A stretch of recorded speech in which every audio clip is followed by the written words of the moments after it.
Taib. Belakangan ini hobinya orang Jawa di mana-mana pasti yasinan, Pak ya. Yasinan, apalagi selamatan, kendurian. Kalau saya suka duriannya, Pak. Modus, Pak ya. Apalagi tuh? 7 bulanan ya. Oke, apalagi? Orang meninggal diapain nama tuh? Tahlilnya 7 hari. Wah, itu bagi mereka apa tuh? Udah dengar mereka bilang bapak-bapak ini ahli bid'ah? Udah dengar ya? Terus mau balas nggak? Mau dikasih senjata nggak? Ya, bukan senjata golok, Pak, bukan. Karena mereka main mulut, kita balas pakai mulut. Mereka pakai dalil, kita balas pakai dalil. Bukan untuk mengalahkan mereka, tapi niatnya untuk menenangkan hati kita dalam beramal. Satu kali datang seseorang ke rumah. Dulu saya tinggal di pesantren ya, di rumah untuk ustadz, untuk pengabdi. Tiba-tiba ada yang datang ya, nanyain konfirmasi. Itu hadis yasinan itu hadisnya dhaif. Tahu dhaif, Pak?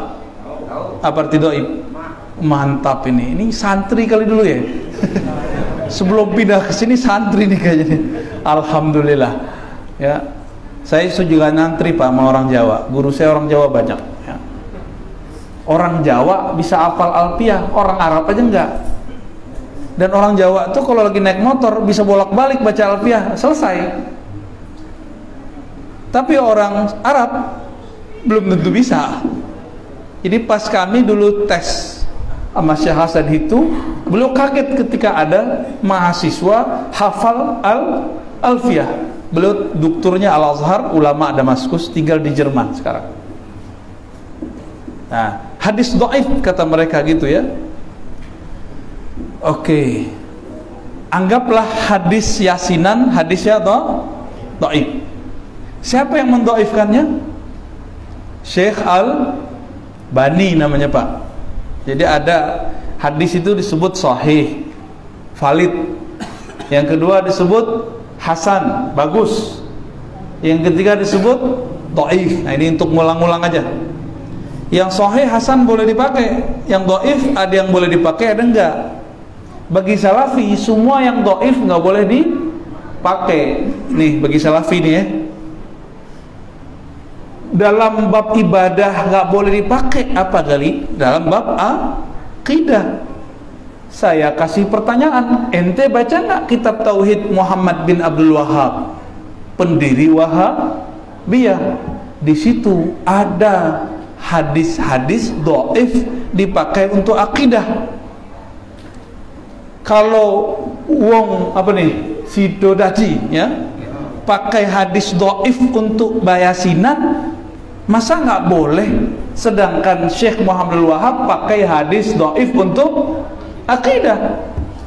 Dan itu diakui oleh tokoh salafi namanya Mustafa Al-Adawi. Bisa dicari di YouTube itu Syekh. Antum kan bisa bahasa Arab, cari aja tuh di YouTube. Syekh Mustafa Al-Adawi. Al-Adawi berarti dia orang India, tapi bahasa Arabnya fasih.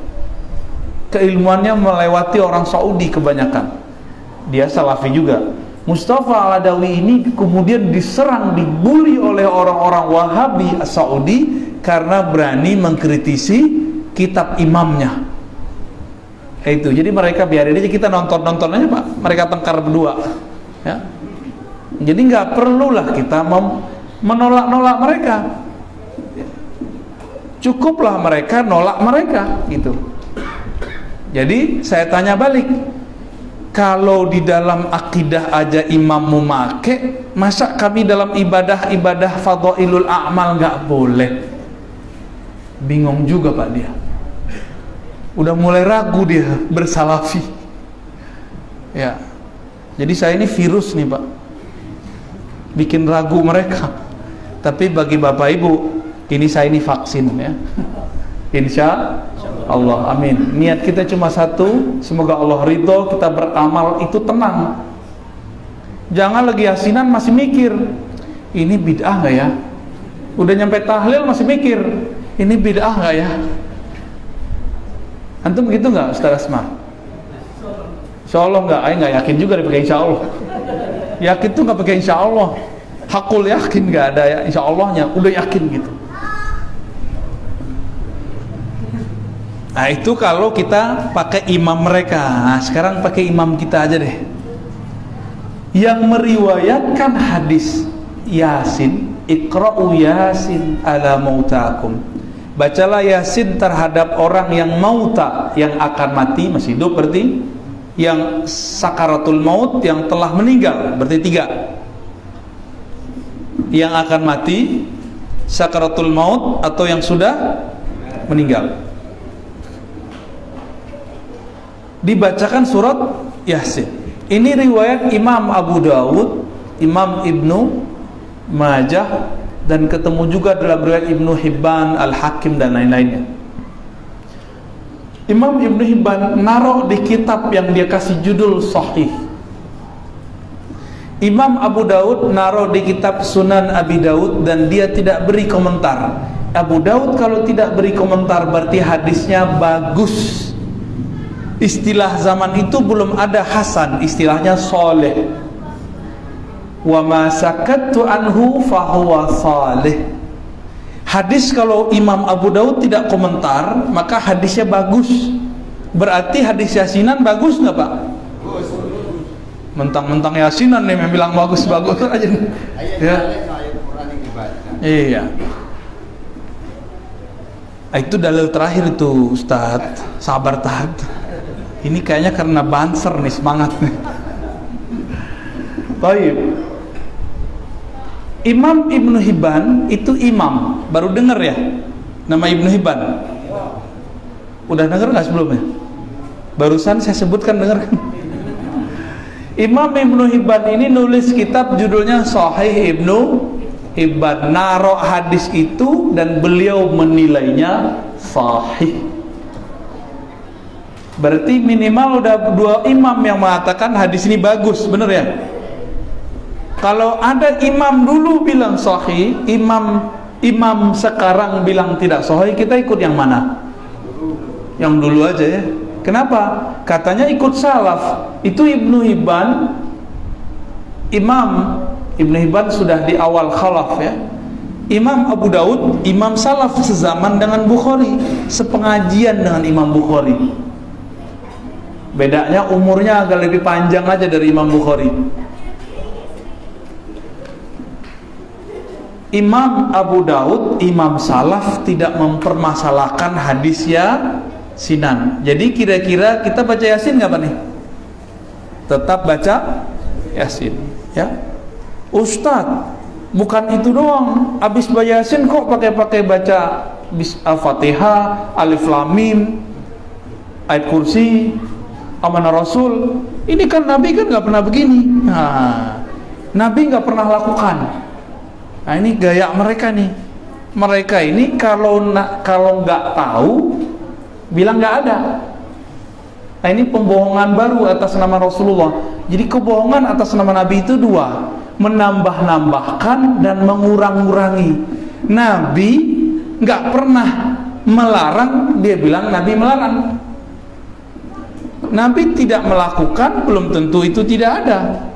Lihat dulu sahabat Nabi. Adakah riwayat yang menyebutkan kalau kita ke kubur atau mendoakan orang mati baca Al-Fatihah, baca Alif Lam Mim, baca 5 ayat pertama, ayat kursi, amanah Rasul, kul ada tak? Ada. Yang meriwayatkan itu imamnya sendiri, yaitu Ibnu Qayyim. Dikumpulkan oleh Ibnu Qayyim riwayat-riwayat dari Lalikai, riwayat dari Qudai, riwayat banyak sekali bahwa Ibnu Umar sebelum wafat berpesan. Apa pesan beliau? Kalau saya mati bacakan kepada saya, dan itu dikubur loh ya, baca Quran dikubur, bayangkan. Al-Fatihah, Alif Lam Mim sampai 5 ayat terakhir, ayat kursi dan seterusnya. Ini pesan siapa? Sahabat Ibnu Umar. Ibnu Umar sahabat bukan?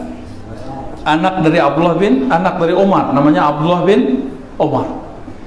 Maka amalan yasinan lalu khataman dimulai dengan Fatihah, Alif Lam Mim, ayat kursi, amanah Rasul, kul itu bukan buatan NU.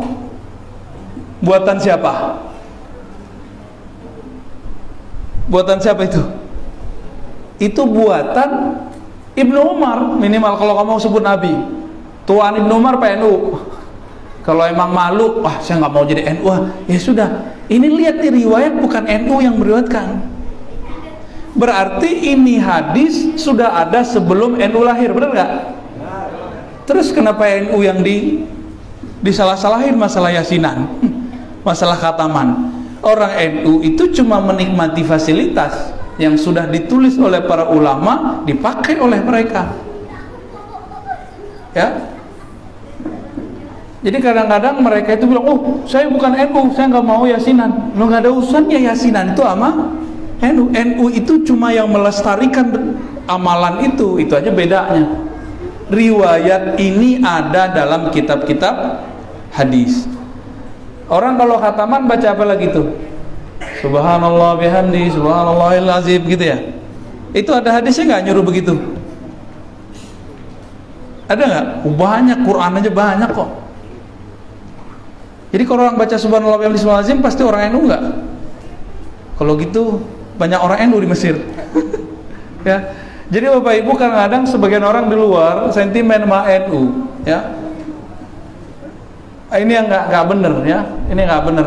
Kalau kita menilai satu amalan, jangan karena suatu organisasi, tapi karena dalil-dalilnya. Baik. Masih ragu mau yasinan, Pak? Udah nggak yakin ya? Udah nggak yakin, udah nggak ragu ya? Tambah mantap nggak? Insya Allah ya, mantap. Saya mau nanya, kalau kirim Fatihah nyampe nggak? Nyampe nggak, Pak? Nyampe. Wah, mantap. Santri tulen ya, Pak. Antum santrinya bukan 100%. Nah, 1000% berarti. Alhamdulillah. Tubuh ireng, wah tuh masya Allah, mutasil sanatnya ke Mbah Hashim ini, ya. Alhamdulillahirabbil alamin. Saya juga pasang sanat pakai Mbah Hashim. Guru saya Syekh Ali Mustafa Yakub khatam kitab-kitab fikih dan hadis dari Syekh Shansuri Badawi. Kemudian Mbah Idris Kamali. Mereka berdua ini murid langsung dari Hadratus Syekh Hasyim Asy'ari. Ya. Alhamdulillah. Orang saya ini bukan orang Jakarta loh Pak ya, saya orang Payakumbuh. Tapi nikah mau wong Jawa. Kalau Pak sama orang Minang ya? Waduh, menangan mana tuh Pak? Taib. Bapak kalau pergi ke Mesir, ke Yaman, itu orang hadroh dan itu bukan NU. Ya. Di sini yang melestarikan mahabbah Nabi, amalan-amalan seperti tadi itu ulama Nahdiyin. Makanya saya walaupun tidak masuk organisasi NU, saya sangat mendukung amalan itu. Kenapa? Kalau nggak NU, siapa lagi yang melestarikan? Muhammadiyah punya tugas lain, bikin rumah sakit yang gede-gede, bikin universitas di mana-mana. NU kan baru buat Pak, bener ya? UNU ya, Unisma baru buat, Staino. Muhammadiyah udah di mana-mana, jadi bagi-bagi tugas aja. Berkat di masyarakat NU, berkat di kampus, biarlah orang Muhammadiyah. Walaupun kita buka tuh dada dosen-dosen di Muhammadiyah itu dalamnya hijau juga Pak, hijau kayak jubah saya ini persis. Ya. Itu kita ketemu banyak, ini saksinya banyak ini ya. Pengurus-pengurusnya itu karena di NU ngantri bro. Kalau di NU sini nggak ngantri karena nggak ada gawagis, Gus nggak ada di sini. Di sini siapa bisa jadi siapa, yang penting alim, benar nggak? Jadi orang Jawa nyampe di Pasaman, budayanya udah campur aduk. Jadi antri ke gus-gusnya nggak ada. Kalau di Jawa kan kita hormat ke gus.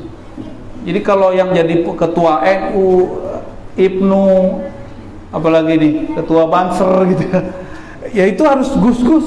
Istilah kami di pesantren gawakis, jamak dari gus. Di sini nggak ada antri kan Pak? Siapa yang berbakat bisa jadi kan? Wah keren itu. Itu versi Minangnya tuh. Tapi bajunya tetap hijau. Ya.